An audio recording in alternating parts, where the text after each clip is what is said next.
Okay, இன்றைக்கி வந்து நம்ம இந்த மல்டிமீட்டரில் பற்றி பார்க்க போகிறோம். லேப்டாப் கிளாஸஸில் வந்து நம்ம ரெசிஸ்டர், கெப்பாசிட்டர், டயோடு, காயில் இதெல்லாம் செக் பண்ணுறதை இந்த வீடியோவில் பார்க்க போகிறோம். பிஃபோர் தட் மல்டிமீட்டரை பற்றின ஒரு நாலேஜ் இருக்கணும். எந்த மல்டிமீட்டராக இருந்தாலும் அதை பற்றி ஒன்றும் இல்லை, அதோடைய சிம்பிள், அதோடைய வேல்யூஸை வச்சு தெரிஞ்சுக்கலாம். ஸோ இந்த மல்டிமீட்டரை பொறுத்த வரைக்கும், வோல்டேஜை பொறுத்த வரைக்கும் இங்கே டிசியோட டேஷ் சிம்பிள் போட்டிருக்காங்க. இதுதான் மில்லி வோல்ட்டில் 2000 மில்லி வோல்ட்டு, 20 வோல்ட்டு, 200 வோல்ட்டில் கொடுத்துருக்காங்க. இது வந்து பார்த்திங்கன்னா டிசி. ஏசி இது அப் டு 600 வரையும் கொடுத்துருக்காங்க. இதில் வந்து நமக்கு இந்த லைட்டு யூஸ் பண்ணிக்கிறோம். ஏசியோட சிம்பிள் 600, 200. சரிங்களா? ரைட், இதெல்லாம் தேவையில்லை, இதெல்லாம் ஃப்ரீக்குவென்சி அது போல் வரும். இந்த இடத்துல வந்து டிசியோடையது. டிசினா சின்ன சின்ன ப்ராஜெக்ட்ஸ்லாம் பண்ணுறதுக்கு யூஸ் பண்ணிக்கலாம். இது வந்து 10 ஆம்பியர் வரையும் சப்போர்ட் ஆகும். ஆம்பியர்னா கரண்ட்டு சப்போர்ட் ஆகும். அது சின்ன சின்ன ப்ராஜெக்ட்லாம் மெஷர் பண்ணுறதுக்கு யூஸ் பண்ணிக்கலாம். ஏன்னா ஆம்பியர் ரேட்டிங் வந்து லேப்டாப் மதர்போர்டெலாம் வேரி ஆகும். அதனால் இந்த மீட்டரை அது யூஸ் பண்ணக்கூடாது. சரிங்களா? இது வந்து பஸர் மோடு. இதில் வந்து 2-in-1 ஆப்ஷன் போல் கொடுத்துருக்காங்க. பொதுவாக வந்து அப்படியே வச்சு தான் யூஸ் பண்ணுற போல் பேசிக் மீட்டரில் போட்டிருப்பாங்க. அட்வான்ஸ் மீட்டரில் கொஞ்சம் வேரி ஆகும். இதில் வந்து பார்த்திங்கன்னா பீப் மோடு. இப்போ இந்த பீப் மோடில் என்னென்னா கண்டினியூட்டி செக் பண்ணலாம். ஒரு லைனுக்கும் இன்னொரு லைனுக்கும் என்ன கண்டினியூட்டி இருக்குன்றதை செக் பண்ணுறதுக்கு யூஸ் ஆகும். பார்த்திங்கன்னா இது பஸர் வரும், இது போல் பஸர் வரும், 0 தான் வரும். இன்னொன்று வந்து இந்த ஹோல்ட் பட்டனை மாற்றினா டயோட் சிம்பிள் வரும். இது வந்து ஐசி டு பின் அவுட்டில் வந்து வரக்கூடிய ரெசிஸ்டன்ஸை மெஷர் பண்ணுறது. இதில் வந்து பஸர்லாம் வராது. நம்ம லைவில் போர்டை செக் பண்ணும்போது இதோட வியூவை வந்து என்னென்னு சொல்கிறேன். அடுத்தது வந்து ரெசிஸ்டர் பார்த்திங்கன்னா 200 ohms, 2000 ohms, 20K, 200K, 20 mech, 200 mech, இது போல் வேரியேஷன் இருக்கும். நம்ம வந்து படிப்படியாக அந்த வெயிட்டோட மிஷினை போல் 50 கிலோக்குள்ளனா அந்த வேல்யூ வைக்கணும். அதே போல் வேல்யூஸ் இன்க்ரீஸ் ஆக இந்த இது வந்து மாற்றிக்கிட்டே இருக்கணும். ஸோ இதெல்லாம் வந்து ரெசிஸ்டர், கெப்பாசிட்டர்லாம் செக் பண்ணும்போது நம்ம பார்க்கலாம். ரெசிஸ்டரை வந்து நான் வந்து நார்மலாக 2000 ஓம்ஸில் வச்சுருக்கேன். அடிக்கடி மாற்ற வேண்டான்னு சொல்லி மிடில் சைஸ் மல்டிமீட்டரில் வந்து இந்த ஓம்ஸை 2000 ஓம்ஸில் வச்சுருக்கேன். ஜஸ்ட் இந்த ரெசிஸ்டர்ன்றது காம்பனன்ஸு நிறைய போர்டில் எழுதியிருப்பாங்க, இந்த போர்டில் எழுதலை. இதெல்லாம் வந்து லோட் ரெசிஸ்டர், ஃபியூஸ் ரெசிஸ்டர், இல்லை லோட் ரெசிஸ்டர் அது போல் வரும். இதெல்லாம் வந்து பார்த்திங்கன்னா ஓஎல் வருது. ஓஎல்னால் என்னென்னா ஹை வேல்யூன்னு அர்த்தம். அடுத்த ரேஞ்சுக்கு நம்ம போகணும். இப்போ 20Kல வச்சுருக்கேன். 20Kல வச்சா ஆல்மோஸ்ட் இது வந்து பின் வந்து பக்காவாக இல்லை. நான் இன்னொரு ரெசிஸ்டர் எடுத்துக்கிறேன். இந்த பக்கத்தில் வந்து வச்சு செக் பண்ணி பார்க்குறேன். இது பார்த்திங்கன்னா மேலே வந்து கிலோ ஓம்ஸ்னு எழுதியிருக்கு 8.13 கிலோ ஓம்ஸு. ஸோ அடுத்த ரெசிஸ்டரு அதே same value 8.15 kilo ohms. So இதுதான் ரெசிஸ்டரை செக் பண்ணுற விஷயம்.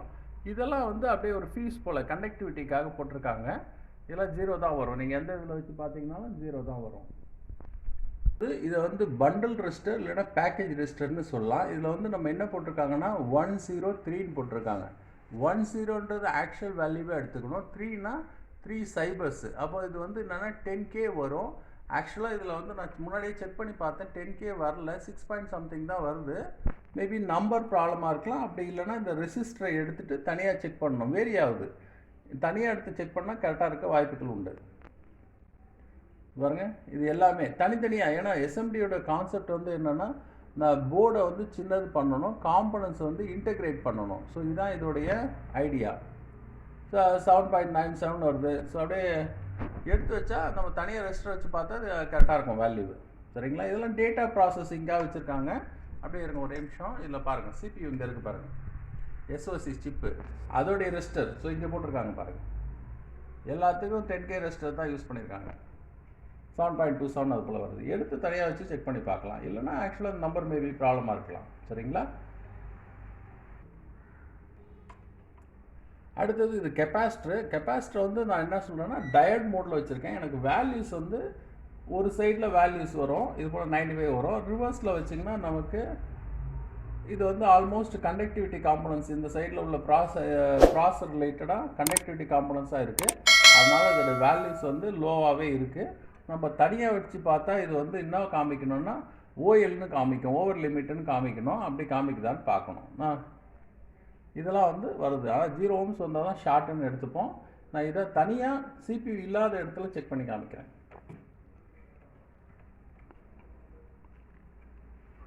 இப்போ இந்த ஐசி பக்கத்தில் பாருங்கள், இந்த ஐசி பக்கத்தில் ஒரு சைடு வந்து 394 வருது, ரிவர்ஸில் வந்து நமக்கு 516 அது போல் வருது. இதெல்லாம் யூஸ்டு போர்டு, அதோட வேரியேஷன் இருக்கும். நம்ம வேணும்னா தனியாக எடுத்து நம்ம பீப் மோடில் செக் பண்ணலாம். பீப் மோடில் செக் பண்ணிங்கன்னா நமக்கு ஓஎல் தான் வரும், ஓவர் லிமிட் தான் வரும். ஏன்னா கெப்பாசிட்டருடைய நடுப்பில் வந்து டைஎலக்ட்ரிக் மெட்டீரியல் இருக்குது. ஒரு பாசிட்டிவும் நெகட்டிவும் இல்லை நெகட்டிவ் பாசிட்டிவ் ஏதாவது 2 கம்பார்ட்மெண்ட்ஸாக இருக்குது. ஒன்று சேராது இருக்கிறதுக்காக டைஎலக்ட்ரிக் மெட்டீரியல் இடையில கொடுத்துருக்காங்க. அப்படி இருக்கும்போது நம்ம இன்ஃபினிட்டி வேல்யூ தான் வரணும். இன்ஃபினிட்டி வேல்யூ வராமல் நமக்கு 0 வந்ததுன்னா கெப்பாசிட்டர் ப்ராப்ளம்னு சொல்லுவோம். சரிங்களா? வந்து காயில் ஒரு காயிலும் ஒரு அவுட்புட்டாக தான் வரும். பஸர் மோடில் வச்சு பார்த்தீங்கன்னா நமக்கு பீப் தான் வரும். இதெல்லாம் வந்து பெரிய பெரிய காயில்.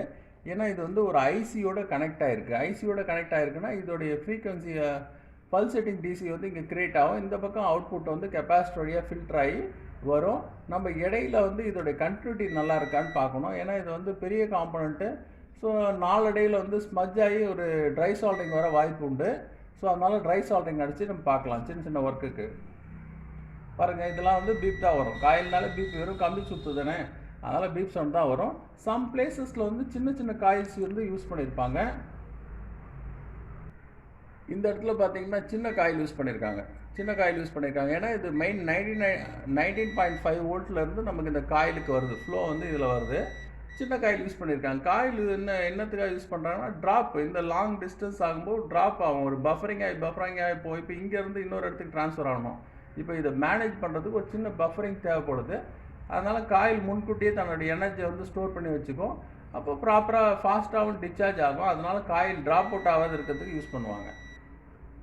கெப்பாசிட்டர் பற்றி நான் சொல்லியிருந்தேன். இந்த கெப்பாசிட்டர் வந்து என்னத்துக்காகனா ஒரு ஸ்டேபிள் கரண்ட்டுக்காக. ஆக்சுவலாக கெப்பாசிட்டர் இப்படி தான் வரணும், ஓஎல் தான் வரணும். ரிவர்ஸில் வச்சிங்கன்னா பாருங்கள், நம்ம பீப்பில் வச்சு பார்க்குறேன், இப்படி தான் வரணும், ஓஎல் தான் வரணும். ஆக்சுவலாக ஓஎல் தான் வரணும். ஏன்னா இடையில வந்து டைஎலக்ட்ரிக் மெட்டீரியல் இருக்குது. கெப்பாசிட்டர் வந்து என்னென்னா இது என்ன சொல்லுவாங்க, டிகேப்ஸ்ன்னு சொல்லுவாங்க. ஏசியில் வந்து மோஸ்ட்லி வந்து அந்த ஆடியோ செக்ஷன் அது போல் இடத்துலலாம் சீரீஸில் கனெக்ட் பண்ணுவாங்க காம்பனன்ட்ஸை. அதாவது காம்பனன்ட்ஸ்னால் கெப்பாசிட்டரை. இது மற்ற இடத்துக்கு ஃபில்டருக்காக, ஹை ஃப்ரீக்வன்சி வந்து கிரவுண்ட் பண்ணுறதுக்காக நம்ம இது போல் கெப்பாசிட்டர் டிசியில் பேரலில் தான் கனெக்ட் பண்ணுவாங்க. இது வந்து 19 வோல்ட்டோட சோர்ஸு, அதனால் அப்படி இருக்குது. பாருங்கள், நம்ம வந்து இதில் பீப்பில் வச்சு பார்த்தீங்கன்னா பாருங்கள், நமக்கு வந்து கன்சிஸ்டன்ட்டியாக ஓஎல் தான் காமிக்கும். நீங்கள் ரிவர்ஸில் வச்சாலும் அதே தான் வரும். சார்ஜ் டிஸ்சார்ஜ், ஏன்னா நம்ம பேட்டரியோட வோல்டேஜ் இருக்குது, அதனால தான் பீப் வருது. Charge discharge. சரிங்களா? மீட்டரில் பாருங்கள், நான் டயோட் மோடுக்கு மாற்றுறேன். டயோடில் மாற்றுறேன். நமக்கு டயோட் வேல்யூவில் பார்க்கும்போது என்னென்னா ஒரு சைடு வந்து இது வந்து அந்த கோடு போட்டிருக்கிறது கேத்தோடு, இது ஆனோடு. நம்ம அப்படி பார்க்கணுன்னு கூட அவசியம் கிடையாது. ஜஸ்ட் இப்படி வச்சுட்டு காம்பனண்ட்டை வச்சுட்டு ஆப்போசிட்டில் வச்சிங்கன்னா நமக்கு வேல்யூ வந்துடும். ஆவரேஜாக டயோடோடைய வேல்யூ எவ்வளோ வரும்னா 400 to 600 ஓம்ஸ் வரும். 400 to 600 ஓம்ஸ் வரும். நம்ம both side value, low value, பீப்லாம் வந்துச்சுன்னா ஃபெயிலியர்னு அர்த்தம். சரிங்களா? மீட்டரில் டயோட் மோடில் வச்சுருக்கேன். இன்னொரு டயோடையும் பார்க்குறேன். இந்த பாருங்க, இது வந்து ஸ்ட்ரைப் போட்டுக்கிறது வந்து கேத்தோடு, பிளாக் கலர் வைக்கணும். இது வந்து ஆண்டோடு வைக்கிறேன். பாருங்கள், வேல்யூ வைக்கிறேன். இப்போ 579 8 அது போல் வருது. ரிவர்ஸில் வைக்கிறேன். நமக்கு வந்து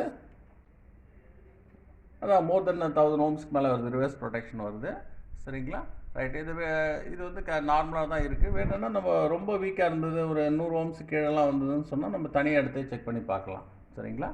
இப்போ இன்றைக்கி என்னென்ன பார்த்துருக்கோன்னா, மல்டிமீட்டரை செக் பண்ணுறது எப்படின்னு பார்த்துருக்கோம். அதுக்கப்புறம் வந்து resistor, capacitor, coil up to diode வரையும் பார்த்துருக்கோம். இது வந்து லேப்டாப்புடைய மதர் போர்டு சிப்பில் உள்ள பார்த்துருக்கோம். சரிங்களா? இன்னொரு வீடியோவில் பார்க்கலாம். தேங்க்யூ.